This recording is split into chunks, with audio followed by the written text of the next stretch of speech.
نحمده ونصلي على رسوله الكريم أما بعد فأعوذ بالله من الشيطان الرجيم بسم الله الرحمن الرحيم رب اشرح لي صدري ويسر لي أمري واحلل عقدة من لساني يفقه قولي رب زدني علما اللهم فقهنا في الدين اللهم إنا نسألك علما نافعا ورزقا طيبا وعملا متقبلا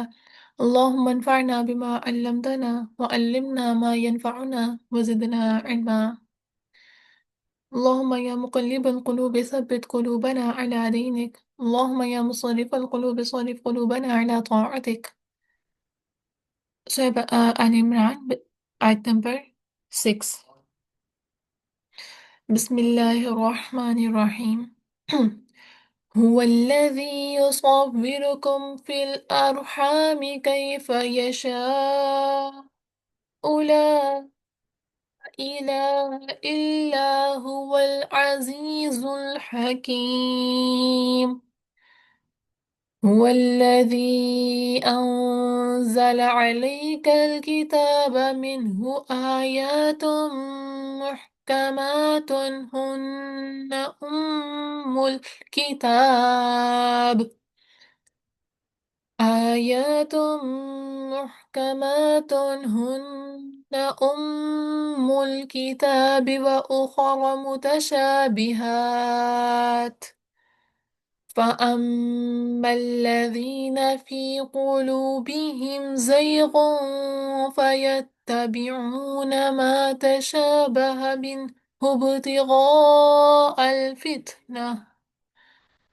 منه ابتغاء الفتنة وابتغاء تأويله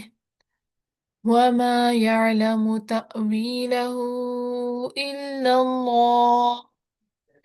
والراسخون في العلم يقولون آمنا به كل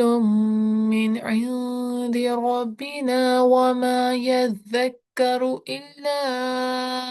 أولو الألباب. ترجمہ: وہی الذی، وہ جو یصورکم، صورت بناتا ہے تمہاری فی الارحامی، رحموں میں، کیفا، جس طرح یشاء وہ چاہتا ہے، لا نہیں الہ کوئی الہ الا مگر ہوا وہی،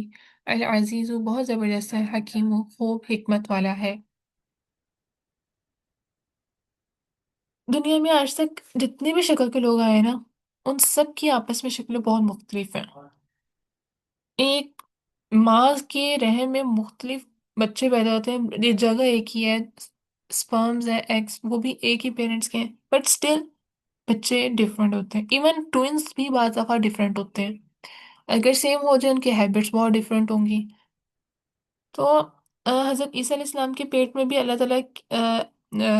حضرت عیسیٰ علیہ السلام جو ہیں وہ بھی اپنی ماں کے پیٹ میں اللہ تعالیٰ کی مرضی سے آئے اور تخلیق کے مطابق پیدا ہوئے، تو اس لیے وہ کبھی خدا نہیں ہو سکتے۔ یہاں پر عیسائیت کا جو پیچھے ان کا عقیدہ تھا، اس کی بھی یہاں پر تردید کی جا رہی ہے، کیونکہ الہ ہونا نا، لا الہ، الہ ہونے کی یہ صفات چاہیے کہ جنہیں تم خدا مانتے ہو ان میں یہ صفات نہیں، لائک حضرت عیسیٰ علیہ السلام کو وہ جو خدا مانتے ہیں، مگر وہ تو خود ایک رحم میں، اپنی ماں کے رحم میں پیدا ہوئے ہیں، تو how he could be God? تو ایک تو ان کے اس کی تردید کی گئی ہے ان کے عقیدے کی، اور سیکنڈ اللہ تعالیٰ کی یہاں پر قدرت کا بھی ایک مطلب کیا کہتے ہیں، جس کو کہتے ہیں نا کہ عقل مندوں کے لیے نشانیاں ہیں غور و فکر کرنے کے لیے، تو ایک رحم میں پیدا ہونے والی اولاد کبھی ایک جیسی نہیں ہوئی، تو وہ بھی تو اللہ تعالیٰ نے ہر ایک کا جو تخلیق ہے وہ کتنی خاص اور کتنی آ، محبت سے بنائی ہوئی ہے۔ تو هو الذی، وہی ہے، الذی جس نے انزل نازل کیا، علیہ آپ پر، کتاب، منہ اس میں سے، آیاتن کچھ آیات، محکمات محکم ہے، ہن وہ، اصل ہے، کتابہ کتاب کی، و اخرى اور دوسری، متشابہات متشابہ ملتی جلتی۔ اچھا، یہاں پہ ذکر آتا ہے آیات محکمات اور دوسری آیات متشابہات۔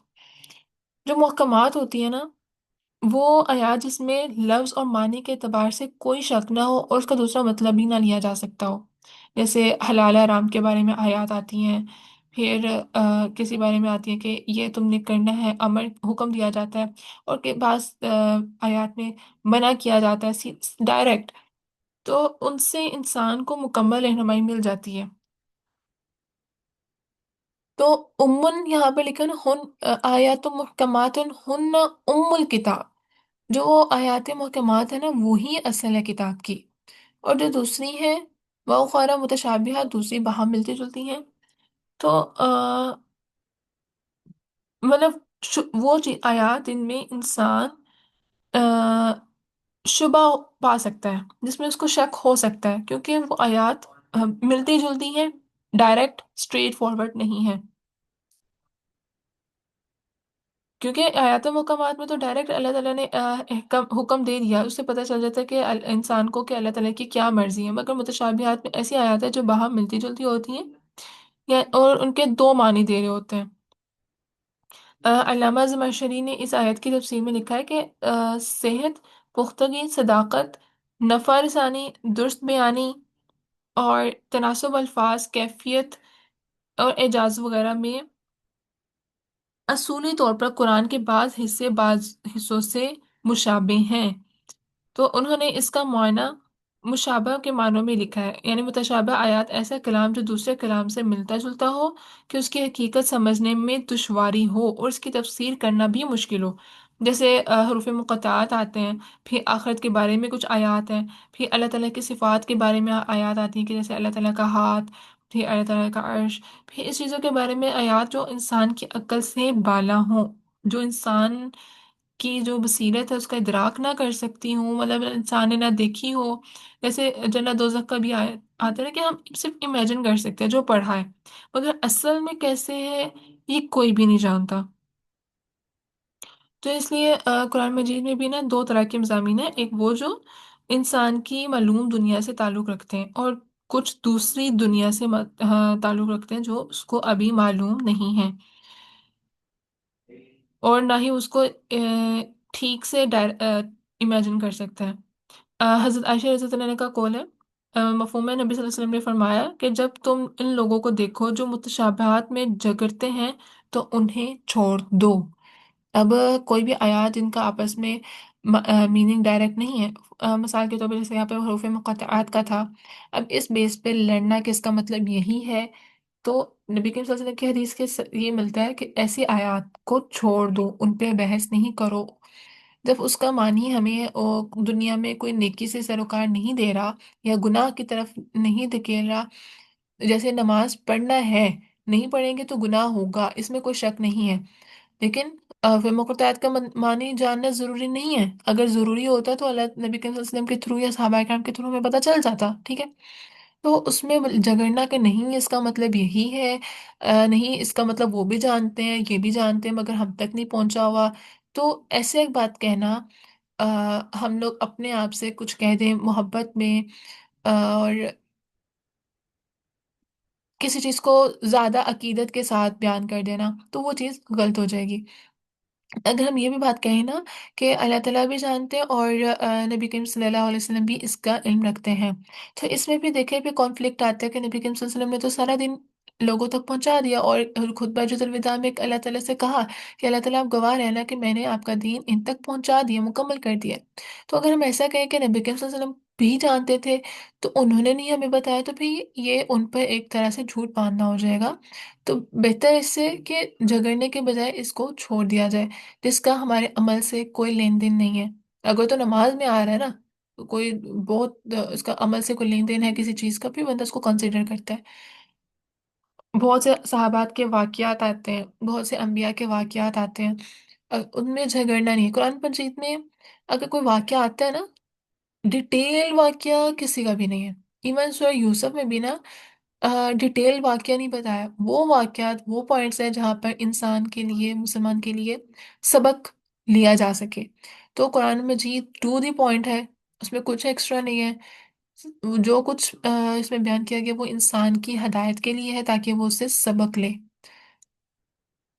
اس لیے کوئی ایسی متشابہت آیت میں جو جس کا مطلب ملتا جلتا ہے اور وہ ہمارے عمل سے ریلیٹ نہیں کر رہی، جیسے کہانی واقعہ چل رہا ہے اور اس میں ہم کہیں کہ نہیں وہ ایسے نہیں ایسے واقعہ تھا، ہمارے عمل، ہمیں ہمارا کام ہے وہاں سے بس لیسن گیٹ کرنا کہ ہم نے ہمارے اپنے عمل میں کیسا کیا ہونا چاہیے، وہ اگر چیز نہیں ہے نا تو پھر یہ بیکار ہے ہمارا جھگڑنا بھی۔ اور دین کا علم حاصل کرنا، دین کا علم حاصل کرنے کے لیے ہم لڑنا جھگڑنا جو بحث کرتا ہے اس کے لیے وہ علم نقصان دہ ہے۔ اچھا پھر آگے آتا ہے فَأَمَّا الَّذِينَ، تو رہے وہ لوگ فی قلوبہم دل جن کے دلوں میں زیغن ٹیڑھ ہے، فیتبعون بس وہ پیروی کرتے ہیں ما اس کی جو تشابہ ہو جو متشابہ ہے، منہ اس میں سے ابتغاء چاہنے کو، فتنہ فتنہ وہ ابتغاء اور چاہنے کو، تعویلہ مطلب اس کا۔ اب وہ لوگ جو دیکھو محکمات کے بعد آ گیا ام الکتاب ہے، یہ اصل ہے کتاب کی جو رہنمائی ہے، لیکن متشابہات آیات میں کون لوگ اس کی پیروی کریں گے؟ جن کے دلوں میں ٹیڑھ ہے اور وہ کیا چاہتے ہیں؟ فتنہ، لڑائی، اور اس کو مین کرتے ہیں، لائک اس کی تعبیریں نکالیں گے، اس کا مطلب نکالیں گے، نہیں اس کا مطلب ایسے ہے، اس کا مطلب ویسے ہے، تو واقعات کو بہت زیادہ ایگزیجریٹ کر دینا، جو چیز اصل سے ہٹ جائے، صرف اور صرف اس کا کانٹیکسٹ ہی چینج کر دینا، کیونکہ اللہ تعالیٰ نے اگر قرآن پاک میں ٹو دا پوائنٹ بات بتائی ہے نا، ٹو دی پوائنٹ اللہ تعالیٰ نے اگر اس میں بات بتائی ہے نا تو وعلیکم السلام، مائک میوٹ کر لو۔ یار یہ آواز نہیں آ رہی تھی۔ اوکے، اب مائک میوٹ کر لیں، آپ کے پیچھے سے شور آ رہا ہے۔ Okay okay okay okay sorry. اچھا اب ایسا ہونا کہ واقعات میں سے ایگزیجریٹ کر دیتے ہیں اور اس کا اصل مطلب نہیں رہتا، تو اللہ تعالیٰ نے قرآن پاک میں اور نبی کریم صلی اللہ علیہ وسلم کے واقعات میں جو واقعات آتے ہیں احادیث میں، وہ ٹو دی پوائنٹ ہے تاکہ اس سے انسان اپنی زندگی کے لیے سبق لے کہ ہمیں اپنی زندگی میں ایسا معاملہ پیش آ جائے تو کیا رد عمل کرنا چاہیے، بجائے اس کے کہ ہم اس معاملات کو اتنا ایگزیجریٹ کر دیں کہ اس کا مطلب ہی چینج کر دیا جائے۔ ایک دو دفعہ میرے ساتھ ایسا ہوا ہے کہ واقعات مجھے علم میں تھے اور میں نے کسی اسکالر سے سنے اور انہوں نے اس کو اتنا بڑھا چڑھا دیا، وہ تو اس میں علو کر دینا، جیسے تعالی، اللہ تعالیٰ کے ساتھ تعالیٰ کا لفظ یوز ہوتا ہے نا، مطلب بلند، تو ایسے علو ہوتا ہے کسی چیز کو بڑھا دینا، اس چیز کے اصل سے بڑھا دینا، تو وہ چیز ہے کہ علو نہیں ہونا چاہیے کسی بھی معاملے میں، متشابہت میں اکثر یہی چیز انوالو ہو جاتی ہے اور اس کا اصل مقصد فتنہ ہے، اور وہ لوگوں کے اندر جو یہ چیز متشابہت میں پڑھتے ہیں نا، ان کا مقصد لڑائی فتنہ ہی ہوتا ہے، کیونکہ دیکھو جو انسان لڑنا نہیں چاہتا نا، کسی چیز پہ بحث نہیں کرنا چاہتا، وہ اس میں کوئٹ کر جائے گا، ہاں ٹھیک ہے، جو اگر کوئی اس میں لڑنا چاہتا ہے وہ اس میں متشابہات بات کو پھر وہ ایکسپلین بہت ڈفرینٹ اینگل سے کریں گے، سو اپنے دین کو بچانے کے لیے بحث سے بچنا ہے، ہاں کوشچننگ کرنی ہے، کوشچن جو ہے وہ کرنے سے اب انسان کا دماغ کھلتا ہے، بٹ ایکسٹرا کوشچننگ، ایسی کوشچننگ جس کا عمل سے لین دین نہیں ہے، اس چیز کو اوائڈ کیا جائے، اور عمل کے حوالے سے بھی زیادہ کوشچننگ نہیں، جیسے وہ گائے والا واقعہ آتا ہے کہ بے شک ان کا عمل تو ریلیٹ کرتا تھا مگر اصل میں وہ ان کے زیادہ کوشچننگ جو ہے وہ اس بیس پہ تھے کیونکہ وہ گائے کی پوجا کرتے تھے، تو ہم جس چیز کو زیادہ قریب اپنے دل میں جگہ دیتے ہیں نا، ہم اس چیز کو قربان کرنے کے لیے بہت سے ہیلے بہانے کرتے ہیں، اور اسی کے لیے ہم لوگ پھر بہت سے کوشچننگ بھی کرتے ہیں کہ کہیں کسی طرح جو ہے نا، اب جیسے اگر میں نے کوئی کام کرنا ہے، فار ایگزامپل میں نے شادی پہ بھی حجاب کرنا ہے، تو میں اگر کسی سے کہوں، ایسے انسان سے مشورہ لوں، یار مجھے حجاب کرنا ہے، میں ایسا حجاب کر لوں، اگر وہ خود نہیں کرتا، وہ آپ کو کیسے گائیڈ کر سکتا ہے کہ نہیں آپ کرو؟ تو اور میں بھی دیکھو نا، میں جب کسی سے لے رہی ہوں مشورہ، میں بھی سوچ کر لوں گی یار میں نے اس سے مشورہ لینا جو مجھے منع نہ کرے، ہمارے دل میں ہوتا ہے یار میں اس سے مشورہ لوں جو مجھے منع نہیں کرے، تو یہ چیز ہے جب نیوٹرل کسی نیوٹرل بندے سے ہمیشہ مشورہ لیا جائے، اور متشابہات جب جس چیز میں شک آ رہا ہے اس چیز کو چھوڑ دیا جائے۔ پھر آگے آتے ہیں وما، اور نہیں یعلم جانتا تأویلہ، مطلب اس کا الا اللہ، مگر اللہ تعالیٰ، ان متشابہ آیات کا مطلب صرف اور صرف اللہ تعالیٰ جانتے ہیں۔ والراسخون، اور جو پختہ کار ہیں، فی العلم، علم میں، یقولون، وہ کہتے ہیں، آمنا، ایمان لائے ہم، بھی اس پر، کل، سب کچھ، من عند، پاس سے، ربنا، ہمارے رب کے، جو کچھ ہمارے رب کے پاس سے، ہم ان سب پر ایمان لاتے ہیں، وما یذکرون، اور نہیں نصیحت پکڑتے مگر اولو الالباب، عقل والے، صرف عقل والے جو ہے نصیحت پکڑتے ہیں، اور جو علم میں راسخ ہوتے ہیں، پختہ ہوتے ہیں۔ وہ کون ہوتے ہیں جو علم میں راسخ ہو؟ حدیث کا مفہوم ہے جس کی قسم سچی ہو، جس کی زبان سچ، راست گو ہو، مطلب سچ بولتی ہو، جس کا عمل سلامت ہو، جس کا پیٹ حرام سے بچا ہو، جس کی شرمگاہ زنا سے محفوظ ہو، وہی ہے مضبوط علم والے۔ خود کا انالیسس کریں کہ اگر آ، جو اصل میں جو علم لانے رکھنے والے ہوتے ہیں نا، پختہ علم رکھنے والے ہوتے ہیں، ان کا قول ہوتا ہے کہ وہ اللہ تعالیٰ پر ایمان لائیں۔ کیا ہم ان سب چیزوں میں سے کسی پہ فال کرتے ہیں؟ لائک ہم نے کبھی ایسا ہو گیا کہ ہماری زبان ہمیشہ سچ بولے؟ نو، کر جاتے ہیں، جھوٹ بول دیتے ہیں۔ سو اب اپنے دل کو، اپنی زبان کو، اپنے پیٹ کو، اپنی شرمگاہ کو اللہ تعالیٰ کی امانت سمجھتے ہوئے بچایا جائے، محفوظ رکھا جائے۔ پھر علم رسوخ کے لیے گناہ سے، اگر چاہتے ہیں نا کہ ہم علم میں پختہ ہو جائیں، تو اس کے لیے ہمیں گناہ سے بچنا ضروری ہے۔ اور کیونکہ صرف اور صرف نالج گین کرنا ہے ڈفرینٹ جگہوں سے، وہ نالج گین کرنے سے ہم علم میں رسوخ نہیں ہو سکتے، کہ پختہ نہیں ہو سکتا ہمارا علم، وہ بھول جائے گا، اور ہمارا وہ علم بھی مضبوط نہیں ہوگا۔ مضبوط علم کے لیے ریسرچ کے ساتھ ساتھ، علم حاصل کرنے کے ساتھ ساتھ اس کو عمل کرنا بھی ضروری ہے، اور خود کو گناہوں سے بچانا بھی۔ حضرت علی رضی اللہ عنہ کا قول آتا ہے، اچھا عالم وہ ہے جو لوگ اس سے علم حاصل کرنا چاہیں تو ان کو صحیح مسائل بتا کر فائدہ پہنچائے، حق پہنچانے میں غرور، بد اخلاقی یا طرفداری نہیں کرے۔ اگر لوگ اس کا خیال نہ کریں تو پرواہ نہ کرے، اور کسی کا لحاظ دین کے معاملے میں نہیں رکھے، اور اس خیال میں نہ ہو کہ لوگ تعظیم کریں، بلکہ اللہ پر بھروسہ رکھے اور اس کی پرواہ کرنے والا ہو۔ یعنی اگر کوئی آپ سے کوئی بات پوچھنا آ رہا ہے تو آپ نے اس کے بہاف پہ، اگر فار ایگزامپل وہ بہت آپ کو فائدہ پہنچا سکتے ہیں کسی بھی معاملے میں، تو اس کو، ہم اس کے فیور میں اس کو کوئی فتویٰ دے دیں، کوئی بات بتا دیں کہ اس نے دین کے معاملے میں آپ سے کوئی بات پوچھی، اور آپ اس کو اس کے فیور میں بات کہہ دیں، اور وہ غلط ہو، دین سے ریلیٹ نہ کرتی ہو، اپنے خود سے کہی ہو، وہ چیز غلط ہوگی۔ اور علم راسخ کے لیے ضروری ہے کہ ان سب چیزوں سے بھی بچا جائے، اور کبھی یہ خیال نہ آئے کسی کو بھی بتاتے ہوئے کہ لوگ آپ کی عزت کریں، کہ ہاں یار یہ تو بہت اچھا ہے، لائک اس کو تو یہ نالج ہے، اس نے میری ہیلپ کی ہے۔ یہ خیال کبھی نہ آئے، کیونکہ غرور نہیں لے کے آنا۔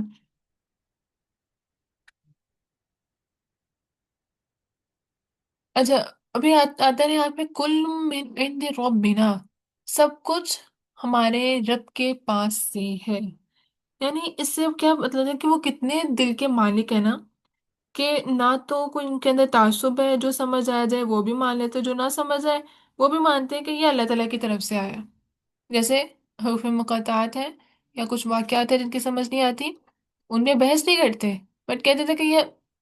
لیکن یہ ضرور ایمان رکھتے ہیں، وسیع نظر ہے، کہ یہ اللہ تعالیٰ کی طرف سے ہی ہے، مگر ہمیں اس کا علم نہیں دیا گیا،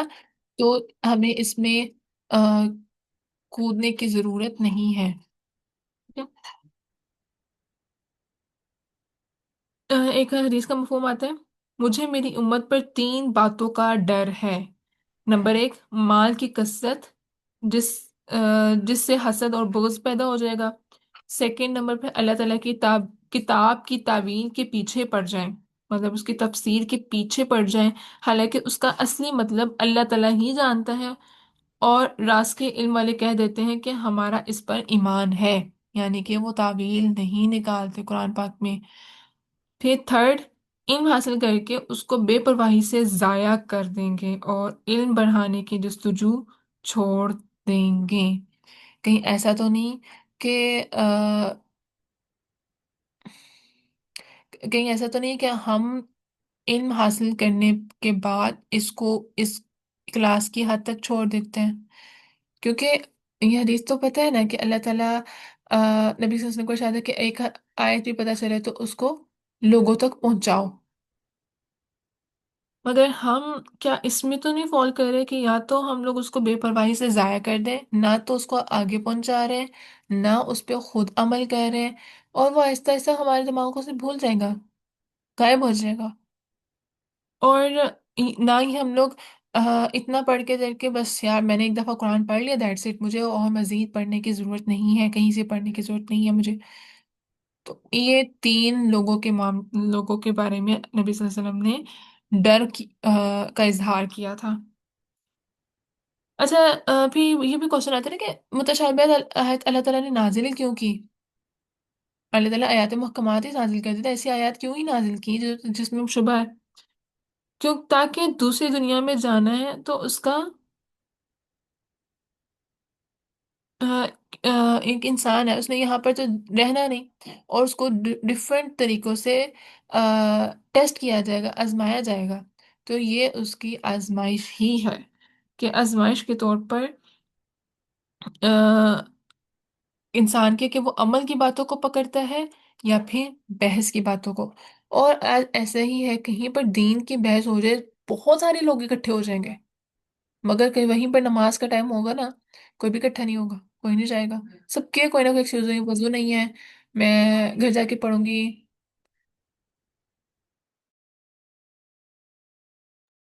وضو نہیں ہے، یا ٹائم نہیں ہے، یا لینے آنے والے، مطلب کچھ بھی ہو سکتا ہے کہ اچھا بازار جانا ہے، بازار سے آ کے، یا کپڑے گندے ہیں، میں تھکی ہوئی ہوں، پسینہ آیا ہوا ہے، یا میں نے ابھی روٹیاں بنانی ہیں، وٹ ایور اٹ از. لیکن جھگڑا ہونا سب کچھ چھوڑ دیں گے. کسی نے یہاں پہ کسی نے کوئی اللہ تعالیٰ کی نبی کریم صلی اللہ علیہ وسلم کی شان میں گستاخی کر کے دکھائے تو صحیح نماز، کوئی یہی کہہ دے، امام ہے نا، وہ روز اذان دیتا ہے کہ حیا علی الصلاۃ اور حیا علی الفلاح، آجو نماز کی طرف، آجو بھلائی کی طرف. اگر یہیں پر وہ اعلان کر دے نا کچھ غلط، اور کہہ دے کہ دی نماز فرض نہیں ہے، جو نماز نہیں پڑھتے تو سب اکٹھے ہو جائیں گے. کیونکہ ہمارا المیہ یہ ہو چکا ہے، زبان سے بات کرنا بہت آسان ہو گیا ہے، اور بحث بہت زیادہ ہو گئی ہے دین کے نام پر. جس نے دین حاصل کیا نا، جتنے بھی بے شک اس نے مدرسے سے علم حاصل کیا ہے، بے شک اس نے انٹرنیٹ سے علم حاصل کیا ہے، وہ بحث ضرور کرتا ہے، مگر جس کے پاس حقیقی علم ہوتا ہے نا، وہ بحث نہیں کرتا. جب میں نے یہ بات سنی تھی نا، تب سے کیونکہ سٹارٹ میں جب ہوتا ہے نا تھوڑا انفارمیشن آنے لگتی ہے تو بڑا دل کرتا ہے سب کو بتاؤ. میری ایک فرینڈ تھی، میں اس کے ساتھ میں ڈیبیٹ کرتی تھی کہ یار نہیں، انفارمیشن ہے جو تمہارے پاس انفارمیشن ہے وہ میں اپنی بتاؤں گی، اور تم اپنی بتاؤ، اور ہم لوگ کسی نتیجے پہ نکلیں گے. بٹ جب میں نے یہ پڑھا نا کہ بحث سے آپ اپنا جو کرتے ہو، جو علم والا ہوتا ہے نا، جو حقیقی علم والا ہوتا ہے، وہ بحث نہیں کرتا. At that point I skip doing debates. مطلب ڈیبیٹ ان دیٹ سینس کہ مطلب ایسے ہی ہم لوگ آپس میں فرینڈ سے، اور ایسے ہی ہوتا تھا. مطلب تب تک میرا اتنا ایکسپیرینس بھی ہو گیا تھا یار کہ اللہ تعالیٰ نے جس کو ہدایت دینی ہوتی ہے، اور اور جو طلبگار ہوتا ہے ہدایت کا، اللہ تعالیٰ اس کو ضرور دیتے ہیں. اگر ہم اپنی آنکھوں کو بند کر کے صرف شخصیت پرستی کی طرف چلے جائیں گے تو ہمیں ہدایت نہیں ملے گی. اپنی کہیں پر بھی اگر علم حاصل کر رہے ہیں، بی اویئر کہ وہ آپ کو اللہ تعالیٰ کے ساتھ، قرآن پاک کے ساتھ جوڑتے ہیں، نبی کریم صلی اللہ علیہ وسلم کے ساتھ جوڑتے ہیں، دین کے ساتھ جوڑتے ہیں، یا پھر کسی شخصیت کے ساتھ، مطلب rather than ہمارے دین کی. ٹھیک ہے، ان کیونکہ جب ہم شخصیت پرستی آ جاتی ہے نا، پھر ہمارا ذہن اس طرح کا ہے کہ ہم اس کی ہر بات ماننے کو تیار ہو جاتے ہیں. ہم وہ کیا کھاتا ہے، وہ کیا پیتا ہے، لائک اللہ تعالیٰ نے ہمیں ایک اگر حکم دیا ہوا ہے کہ آپ کے لیے سب کچھ حلال ہے، اور نبی کریم صلی اللہ علیہ وسلم کو جو چیزیں پسند تھی، اور مطلب اچھی بات ہے ان کو جو چیزیں پسند تھی ہم سنت کے طور پہ کھائیں گے، ہمیں ثواب ہوگا. مگر ایسا کر لینا کہ ہم اسی کو بس اپنے گھروں میں لے کر آئے اور باقی جو چیزیں ان کو اپنے اوپر حرام کر لیں، وہ بھی چیز ٹھیک نہیں ہے. کہ اگر ہم ان کی فیملی میں سے کسی کا اگر سیرت پڑھتے ہیں اور دیکھا جائے کہ اگر ان کو چیز بہت پسند تھی کھانے میں یا پہننے میں یا رنگ میں، تو ہم خود پہ وہ چیز لازم کر دیں کہ تو وہ چیز بھی غلط ہو جائے گی۔ پھر اسی طرح سے اگر ہمارے جو اسکالرز ہیں، علماء اکرام ہیں، امام ہیں، اگر ہم ان کی زندگی کو کسی ایک ان کی چیز کو کسی ایک کو لے کر پکڑ کے بیٹھ جائیں، تو وہ چیز بھی، کیونکہ نبی کے صلی اللہ علیہ وسلم کی بات کو فالو کرے اور ان کی جو زندگی میں سے کوئی چیز آپٹ کرے نا، تو وہ مسنون لکھا جاتا ہے، وہ سنت پہ ہم لوگ عمل کر رہے ہیں۔ تو باقی سب کی اپنی لائف چوائسیز ہیں، مگر ہم اس لائف چوائس کو خود پر پرائرٹائز کر لیں۔ اگر اگر مجھے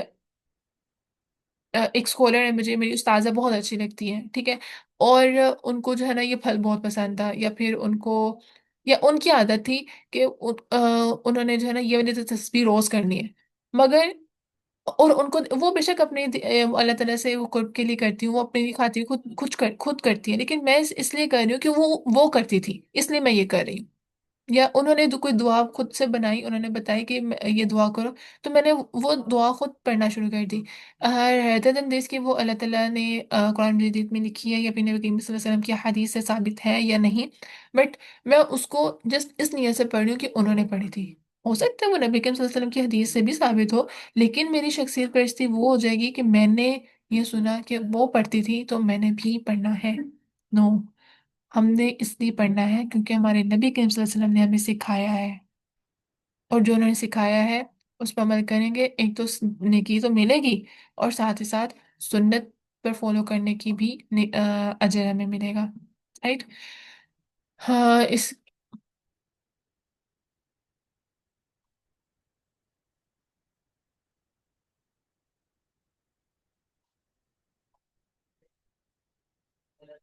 اچھا، یہ جو آیت ہے نا، یہ نازل تب ہوئی تھی جب اس کے سٹارٹ میں پڑھا تھا نا کہ نفت نجران جو ہے وہ آیا تھا، تو ان کے آنے پر یہ آیت نازل ہوئی تھی، کیونکہ نصاری کا وہ عقیدہ جس میں وہ بگاڑ پیدا ہوا کہ حضرت عیسیٰ علیہ السلام کے بارے میں، اس کی وجہ بھی یہی تھی کہ وہ متشابہت آیات کے پیچھے پڑ گئے تھے۔ روح اللہ کا لفظ یوز ہوتا ہے، تو روح اللہ سے روح کو اللہ کی جز قرار دے دیا انہوں نے، کہ یہ اللہ تعالیٰ کی روح ہے، تو کلمات اللہ کو اللہ تعالیٰ کا جزو انہوں نے بنا دیا تھا، جبکہ وہ کلمہ کن سے پیدا ہوئے تھے۔ آتا ہے نا کہ حضرت عیسیٰ علیہ السلام جو ہے وہ کلمہ، آگے اس آیت آئیں گے نا تو اس میں ایگزیکٹ ورڈ بھی ہوں گے، تو ہم اس میں دیکھیں گے کون سے الفاظ استعمال ہوتے ہیں، لیکن وہ الفاظ آتے ہیں کلمہ کن سے پیدا ہوئے ہیں۔ تو لوگوں نے اس طرح سے وہ متشابہت آیت میں جا کے اس میں رد و بدل، اپنے عقیدے بدل دیے، اپنے عقیدے خراب کر دیے، اور زیون جن کے دلوں میں ٹیڑھ ہوتی ہے، وہ فتنے والے لوگ ہیں، اور ان پر ڈیپینڈ نہیں کرنا ہے، کیونکہ وہ قرآن کو صرف اور صرف مشغلے کے طور پر استعمال کرتے ہیں۔ تلاوت لگاتی ہوں، اپنے ترجمے پہ غور کرنا، ٹھیک ہے؟ هو الذي يصوركم في الأرحام كيف يشاء لا إله إلا هو العزيز الحكيم هو الذي أنزل عليك الكتاب منه آيات محكمات هن أم الكتاب وأخر متشابهات فأما الذين في قلوبهم زيغ فيتبعون ما تشابه منه ابتغاء الفتنة وابتغاء تأويله وما يعلم تأويله إلا الله والراسخون في العلم يقولون آمنا به كل من عند ربنا وما يذكر إلا أولو الألباب۔ صدق اللہ العظیم۔ اس دعا کے ساتھ کہ اللہ تعالیٰ ہمیں فتنوں سے اور ایسے لوگ جو فتنہ پھیلاتے ہیں ان لوگوں سے ہمیں بچائے، اور ہمارا علم اور ہمیں والراسخون فی العلم میں سے بنا دے۔ یہ بہت مشکل ہے، مگر کوشش کریں کہ علم حاصل کرنے کے ساتھ ساتھ اس کی جستجو بھی رکھیں اور گناہوں سے بچا جائے تاکہ راسخون فی العلم میں شمار ہو جائے، اور یہ کوشش کی جائے کہ جو بھی عمل کر رہے ہیں اس میں کبھی یہ کوٹ نہ کیا جائے کہ فلاں انسان یا فلاں استاذہ، فلاں قاری یا فلاں مفتی نے کہا تھا۔ یہ غور کریں کہ وہ انہوں نے کہا تھا کہ نبی کریم صلی اللہ علیہ وسلم ایسا کہتے تھے، اس لیے آپ کر رہے ہیں، تاکہ آپ کو کیونکہ ایک کام کرنے کا ثواب ہے مگر نیت سے وہ کام کا ثواب ملٹی پلائی ہو جاتا ہے، ٹھیک ہے۔ سبحانك اللهم وبحمدك أشهد أن لا إله إلا أنت أستغفرك وأتوب إليك، سبحان ربك رب العزة عما يصفون وسلام على المرسلين والحمد لله رب العالمين۔ السلام علیکم ورحمۃ اللہ وبرکاتہ۔ اچھا، ایک اور چیز میں کلیئر کر دوں، ایسا نہیں ہے کہ ان کو اسکالرس کو سننا نہیں ہے، وہ اسکالرس ہی ہمیں ریمائنڈ کرواتے ہیں کیونکہ انہوں نے کافی دیر ان چیزوں میں گزاری ہوتی ہے، تو دے نوز کہ قرآن مجید میں یا حدیث میں یہ باتیں ہیں، تو ہمارا بس ذمہ داری یہ ہے کہ ہم نے اس لیے نہیں عمل کرنا ہے کہ انہوں نے کہا ہے، ہماری ذمہ داری ہے کہ انہوں نے ہم تک نبی کریم صلی اللہ علیہ وسلم کا، اللہ تعالیٰ کا دین پہنچایا ہے، اور ہم نے ان کے دین کو فالو کرنا ہے، ٹھیک ہے۔ سبحانک اللہم وبحمدک اشہد ان لا الہ الا انت استغفرک واتوب الیک۔ السلام علیکم ورحمۃ اللہ وبرکاتہ۔